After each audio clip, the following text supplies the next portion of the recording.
and welcome to the Dr. Duke Show, the only program that keeps you educated on the craziness impacting K-12 classrooms and college campuses around the world. But before we start, if you're watching us on social media, please just do a big favor. Just hit share, the share button, to keep more and more people informed. Today, Katie is kicking things off with a look at the health of our republic. It's certainly a spooky time to be alive, and while it's debatable that those in power are in fact alive, it's certainly a horror show for the rest of us. Today, we'll look at the greatest pumpkin out there for all of us Charlie Browns, but also The Walking Dead. And by Walking Dead, well... Just in terms of inflation, because you had told us at the town hall, I think it was in July, that this was just near-term inflation. The Wall Street Journal recently talked to like 67 financial experts who said that they saw high inflation going all the way or deep into 2022. Do you think it's going to last for a while? I don't think so. I don't think it will last depending what we do. If we stay exactly where we are, yes. He's not even walking there, but he certainly looked dead at the town hall he did with CNN and Anderson Cooper. And did you hear that bit at the end about inflation? Woohoo! Before we dive into more of all of that, let's ask today's question. Which pumpkin politicians do you find to be rotting off the vine and who need to be carved out of office? Let me know in the comments, and please share this video with your friends and family so they can share in our great pumpkin experience.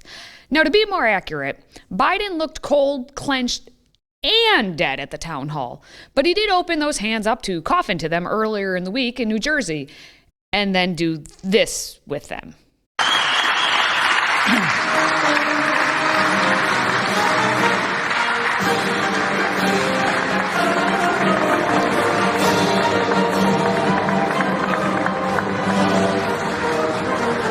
Yuck. Fine. You want me to show a gaffe of his that actually involves him speaking. Don't worry, I have plenty, especially considering he coughed all over himself during a pandemic and then shook hands. But it's those police officers and first responders who are endangering lives because they won't bow to his commands on the jab. Should police officers, emergency responders, be mandated to get vaccines? And if not, should they be stay at home or let go? Yes and yes. Wait, what? It doesn't matter. Anderson won't challenge him on that nonsensical talk. And he didn't. He just let Joe continue to pontificate rather poorly on how it's perfectly okay that the federal government takes away your ability to have a job by mandating the jab, and you should be happy to take that jab wherever they want to stick it. Let Joe prove my point. Look, the two things that concern me, one are those who just try to make this a political issue. Freedom. I have the freedom to kill you with my COVID. No, I mean, come on, freedom. Number one. Number two, the second one is that, the gross misinformation that's out there. Like what they're saying about my buddy Colin Powell, and he was my friend who passed away. Colin Powell was vaccinated and he still died. Well, he knew he had serious underlying conditions. And it would be difficult. He clearly would have been gone earlier had he not gotten the vaccine, had he not gotten the shots. Yes, Colin Powell was fully vaccinated, taken care of at Walter Reed, had other medical issues including cancer and Parkinson's, and was also 84. But go get jabbed because freedom doesn't matter. Anywho, what's happening with all of the product floating in the Pacific? You know where it is. I was able to go to the private ports with 40% of all products coming into the United States of America on the West Coast go through Los Angeles and what am I doing here? Is it Long Beach? Long Beach, thank you. What are you doing there? What are you doing anywhere? How about not west, but south, like the southern border? Do you have plans to visit the southern border? I've been there before, and I haven't. I mean, I know it well. I guess I should go down, but the whole point of it is I haven't had a whole hell of a lot of time to get down. Yeah, he hasn't had a lot of time. He's been really, really busy traveling back and forth to Delaware on your tax dollar for a little R&R. And to date, according to CNN, by the way, Biden has been away from the White House substantially more than the previous 3 presidents. 107 of his first 275 days have been at one of his 2 Delaware homes or at Camp David. You know where he was when Afghanistan completely collapsed. Data. And some of that time was possibly, maybe, spent with his wife. But even she has had the time to visit the border. But I plan on, now my wife Jill has been down. She's been on both sides of the river. She's seen the circumstances there. She's looked into those places. You notice you're not seeing a lot of pictures of kids lying on top of one another with, looks like tarps on top of them. Joe is drawing a blanket on the word. He just needed to remember his days as vice president, and he would have remembered. There's something about being vice president and forgetting about the border. Joe can't make it to the border, and neither can Kamalama Ding Dong. But teenagers sure can. And why wouldn't they? The Mexican drug cartels are reportedly giving American teenagers $1,000 for every illegal immigrant to bring on over. This should get the Biden administration's attention. After all, we can't have young entrepreneurs out there making money in a capitalist fashion, but not a whole lot of attention on this story. You don't want media out there actually, asking questions, and even if they did ask questions. You know, when you're president, see all these people here? They're with you all the time. They get to ask you all kinds of questions, and you try to figure out how you can avoid answering them sometimes. Duh. That's why Joe has the Great Pumpkin or Peppermint Patty, whichever Charlie Brown reference you want to use to describe Press Secretary Jen Psaki. Psaki has been lying and spinning her truth since she was a wee little lass, but has really exacerbated her claims and insults to reporters in recent weeks. Pressure of being a great pumpkin must be making her crack under the pressure. Even a liberal watchdog group claimed that Jen Psaki should be investigated to see if she had violated the Hatch Act with comments made about the upcoming Virginia governor's race. Citizens for Responsibility and Ethics questioned whether Psaki engaged in activity directed toward the success or failure of a political party, partisan political candidate, or partisan political group. Let's watch. I have to be a little careful about how much political analysis I do from here and not traipse into that too much. Look, I think the president, of course, wants former Governor McAuliffe to be the future governor of Virginia. There is alignment on a lot of their agenda, whether it is the need to invest in rebuilding our roads, rails, and bridges, or making it easier for women to rejoin the workforce. We're going to do everything we can to help former Governor McAuliffe, and we believe in the agenda he's representing. Yep, she did. She violated it. But who cares? It was just an oopsie. As she told CNN's Jake Tapper, she takes ethics seriously, and so does the president. As I understand it, if I had said he instead of we, that would not have been an issue at all, and I will be more careful with my words next time. Words certainly matter. As do numbers. I guess it's that time now to look at Joe's latest polling percentages. Ouch. Even 538 has finally admitted that Biden is at more than half the country disapproving of what he's doing.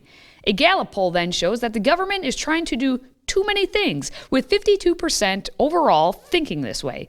Of course, when broken down by party, a whopping 78% of Democrats say daddy government should give them more. And interestingly, that's actually down by 5% from last year.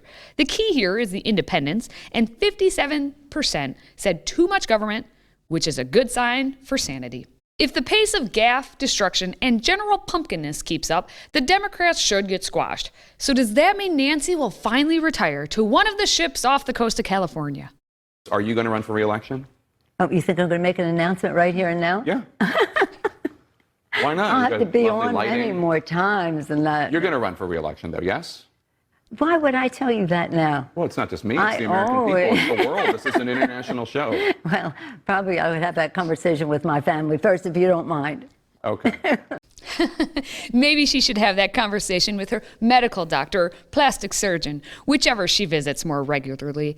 Remember, she's 81 right now. I told you this video would include The Walking Dead, even if it was Botox injected. As you know now, it's been another week of rot. When pumpkins begin to collapse in on themselves, they go to the compost. Take that for what it's worth, and please share this video. Until next time, let's go, Brandon, and stay healthy, America.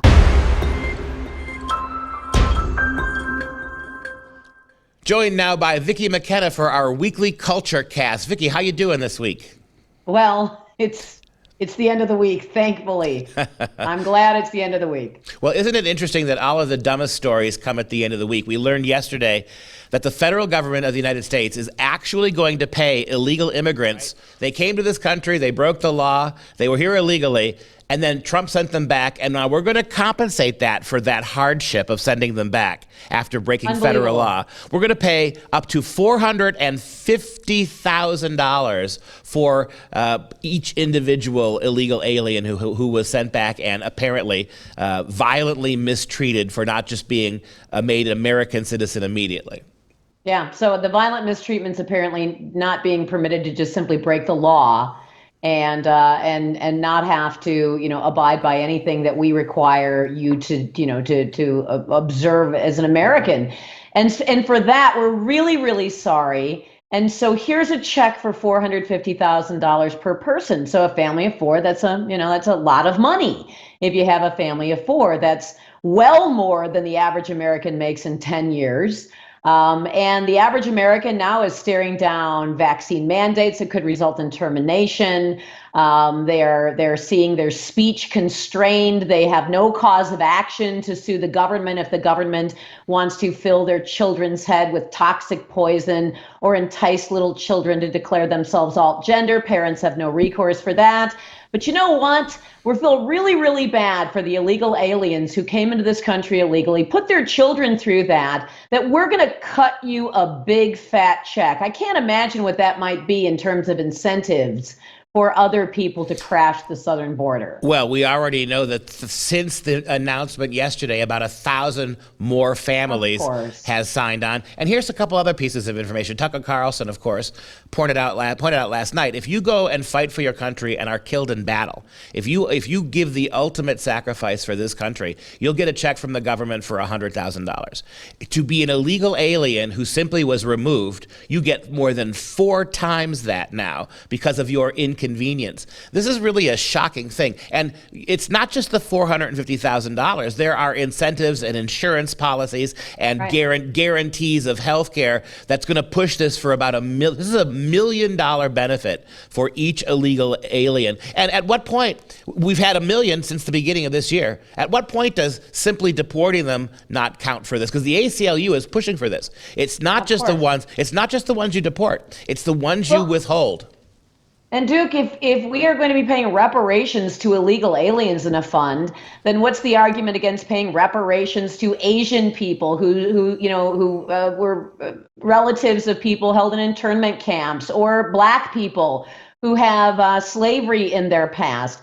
It doesn't end. The point of this is to destabilize an already shaken cultural foundation. It's about transforming the United States into a population of people who don't value first principles.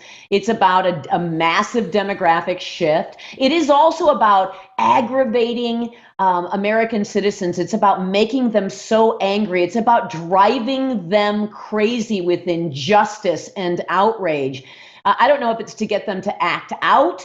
I don't know if it's just, the beatings will continue till morale improves, but this is absolutely deliberately designed to cause maximum outrage among Americans, particularly Americans who have not done well with the COVID shutdowns and the abuses at the hands of this government, particularly the Americans who maybe are relatives of people sitting in the gulag, sitting in Gitmo on the Potomac, being held for protesting their government. It's about causing not just maximum financial damage and maximum cultural damage, but maximum psychological damage, I think, as well to Americans. Well, we have a federal government and roughly half this country who actually believes that Americans don't deserve to be Americans and that the rewards of Americanness now go to non-Americans. I mean, the concern, the angst, the money spent on people who just showed up or illegally crossed the border, people with violent backgrounds with no immunization histories being put on planes and sent to communities near all of us,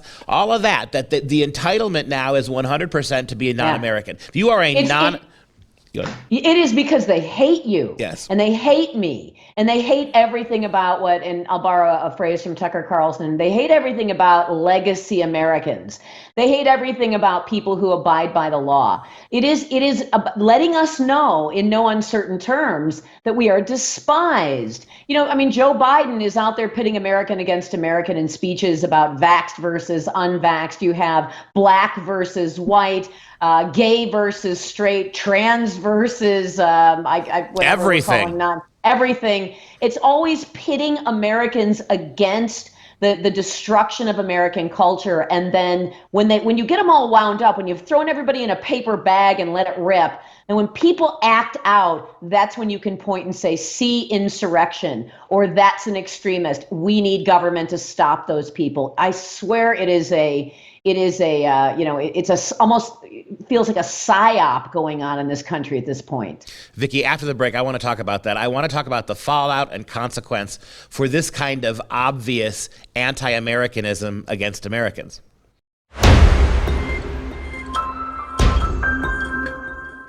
Back again with Vicki McKenna for the second part of our Culture Cast. So here we have in America where the people in charge don't like Americans and they are punishing Americans at every turn and rewarding felonious behavior of people all over the world coming for goodies, for no other way to put it. So let me ask you this: do you think that this has anything to do? We've watched as the Democrat platform, this attempt to get this, it was first $5 trillion, then $3.5 trillion, now $1.75 trillion, and that looks like that's going to crash. Do you think that there is, outside of the two senators, the Democrat senators who are holding this up, do you think there are enough Democrats in this country who realize that sooner or later, by taking this kind of anti-Trump position, right, where Trump said make America great again, clearly Biden and the progressives is let's put America on the ash heap of history mindset. Do you think there's any sanity on the left that will see any of this a bridge too far? Is it a bridge too far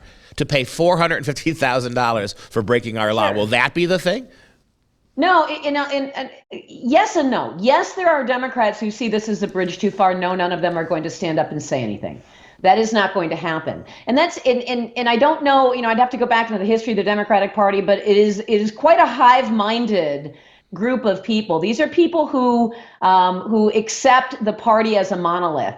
And you don't hear a lot of dissent. The left is ascendant in the Democratic Party, so the center and maybe the more moderate elements of the Democratic Party are just simply moving and making room for what is ascendant. If moderation ever ascends again, then the left makes room for the moderates to ascend. This is very much a hive-minded groupthink kind of party. So no one's going to stand up and say, I've had it, enough. I'm going to go stand there with the people who supported President Trump, or I'm going to stand with the guy with the Let's Go Brandon shirt on.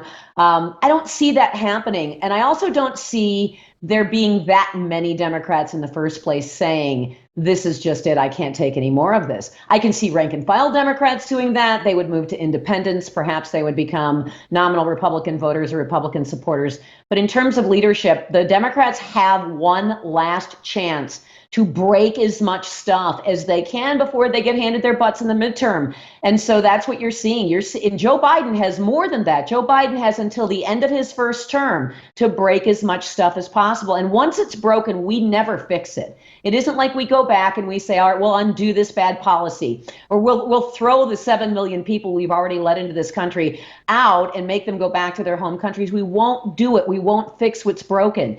And the Democrats know that, and they just figure they'll regroup, they'll come back to rise at another time. In the meantime, they have done their handiwork in preparation for the next time they have power. Yeah, and it is unfortunate, isn't it? We talk about this all my adult life, yours, I'm sure, too.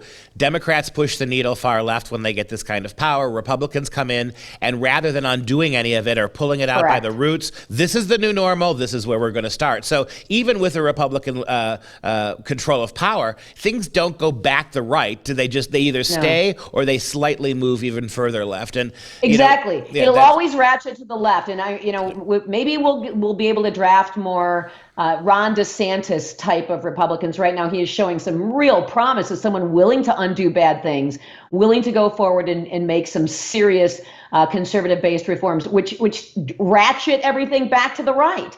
And so, but they seem, it seems like, those guys are, special once in a lifetime people. So I'm not optimistic.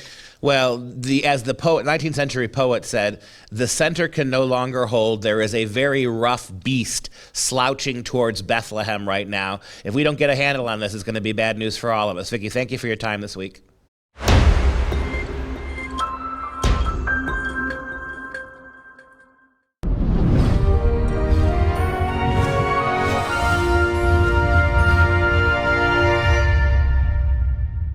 Welcome to Instant Classics, where we're covering Paul Dure, or Paul Dore, as some call him in America, perhaps the foremost wood engraver in the history of art. He's wonderful. He has very prolific. He turns out all sorts of beautiful images. He was, just for some background on him, he was born Paul Gustave Louis Christophe Dure, as a French artist, printmaker, illustrator, comic artist. He was a caricaturist and a sculptor who worked primarily with wood engravings. Born in Strasbourg, he, by the age of 5, was considered a prodigy because of his ability to draw and draft. He created drawings that were so mature and beyond his years that he became famous at a young age. At the age of 15, he began his career working as a caricaturist for the French paper Le Journal pour Rire, the Journal of Laughter. Dure subsequently went on to win commissions to depict scenes from books by Cervantes, Rabelais, Balzac, Milton, and of course Dante. His famous illustrations for the Bible, 1866, were a huge success, and in 1867 he had a major exhibit of his artwork in London. Dure was mainly celebrated for his paintings in his day, but while his paintings remain world-renowned, his woodcuts and engravings are where he excelled. He was born in 1832. He died in 1883. And today, for the final consideration of the work of this great wood engraver, we take a look at Cervantes. Don Quixote. Here is the wonderful scene in Don Quixote where our intrepid knight Quixote is tilting against windmills, right? He and his loyal follower Panzas, right? That the two were galloping off to meet all sorts of imaginary, fictionary, dreamscape enemies. Old Quixote had read far too many romances and lost himself in that chivalric romantic code. And there you see one of the blades of a windmill knocking him off his horse, and as the horse rears up. And so this is what we get the famous phrase, tilting at windmills, somebody who goes rushing in the words of Hamlet, where angels fear to tread, and yet finds themselves in these sort of quixotic kind of quest. And that word, quixotic, comes from Quixote, doesn't it? And one of those English words, to be quixotic, is to be like Quixote, right? A quixotic person is somebody who is brash. He doesn't realize sometimes that there's more danger in front of him than he thinks. He boldly goes where no man chooses to go. So very quixotic. Take a look at the last picture too. Here's another one of those great engravings by the wood engraver Dure or Dore. It's a Quixote in his study, and there he is reading yet another one of his beloved romances. And you can see all of the mythical characters, all the knights on quests, all of the damsels in distress, all of the dragons that needed to be slayed. There they are in his imagination, hovering all around his head, all around his library there. So it's a wonderful depiction from Dure of what kind of fantasy, what kind of a mind somebody like Don Quixote would actually have had. All right, just a quick reminder that the best way to access our content is to download our Freedom Project Media app. Simply search Freedom Project in your app store, any app store, and you will get access free to all of our weekly videos, lectures, animations, 18 such highlights every week. Now we want to take a moment to show some love to our Patriot Club members. They're important to us. Today we give a shout out to Dwayne from Valley City, North Dakota. Dwayne, thank you so much for supporting us. And that's going to do it for the show. For Freedom Project, I'm Dr. Duke. Until next time, stay educated, my friends.